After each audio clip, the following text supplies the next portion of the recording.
Alors, à la page 63 du Transmat, il y a des exercices sur les pourcentages. Donc, pour rappel, ce que c'est qu'un pourcentage, quand on dit par exemple qu'un gâteau contient 28% de sucre, cela signifie que dans 100 grammes de ce gâteau, on aura 28 grammes de sucre. Alors, première chose que vous avez appris à faire avec les pourcentages en 6e, c'est d'appliquer un pourcentage. Donc, on va rappeler deux méthodes pour appliquer un pourcentage.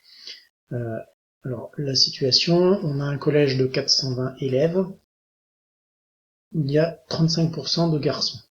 La question, c'est combien y a-t-il de garçons parmi les élèves de ce collège? Alors, première possibilité, on peut commencer par écrire le pourcentage en fractions. Ainsi, 35% va s'écrire 35 sur 100. Ensuite, vous avez vu en 6e, on l'a revu dernièrement, comment prendre une fraction d'un nombre. Donc ici, il s'agira donc de prendre 35 centièmes de 420 élèves. Donc ce qui se traduit par le calcul 35 centièmes fois 420. Alors on peut procéder de cette façon, multiplier 35 par 420 puis diviser par 100 et on arrive à un résultat qui est de 147. Et donc en conclusion, on pourra dire qu'il y a 147 garçons qui sont dans les élèves de ce collège. Deuxième possibilité, on peut se ramener à un calcul de quatrième proportionnel. Donc pour ça, on va présenter les choses dans un tableau. Donc les étiquettes du tableau sont d'une part le nombre de garçons, d'autre part le nombre d'élèves. On a vu que s'il y a 100 élèves, au total il y a 35 garçons.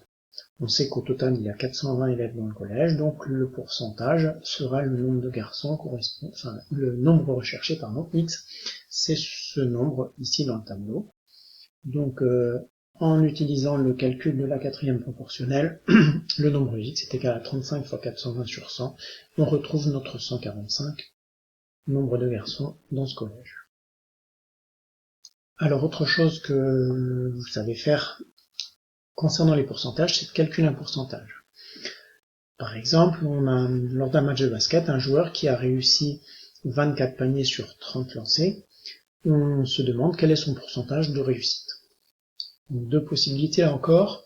Première possibilité, on va passer par l'écriture d'une proportion. Donc quelle est la proportion de paniers réussis par ce basketteur? Eh bien la proportion de réussite c'est 24 sur 30, donc on écrit ça en fraction, et cette fraction on la multiplie par 100 pour que ça devienne un pourcentage. Le calcul est donc 24 sur 30 fois 100, ce qui nous amène à un résultat de 80. On peut donc conclure que ce joueur a réussi 80% de ses lancers. On peut aussi, comme pour l'utilisation ou l'application d'un pourcentage, utiliser la quatrième proportionnelle. Et pour ça, on va présenter les données sous la forme d'un tableau de proportionnalité. On aura dans une première ligne le nombre de lancers, et dans la deuxième ligne le nombre de lancers réussis. Donc pour 30 lancers, 24 réussis, pour 100 lancers, on cherche le pourcentage. En appliquant la quatrième proportionnelle, on aura le pourcentage égale 24 fois 100 sur 30, c'est-à-dire 80, on retrouve notre résultat précédent. Alors, une remarque, eh bien, ce travail, cette utilisation des calculs de pourcentage, ça pourrait être utile, ça pourrait être utilisé si par exemple dans cette situation, on veut comparer l'efficacité de deux joueurs au lancer, eh bien, même s'ils n'ont pas fait le même nombre de tentatives, quelqu'un qui a fait 30 lancers, quelqu'un d'autre qui en a fait 20, eh bien c'est difficile de savoir lequel a la meilleure réussite.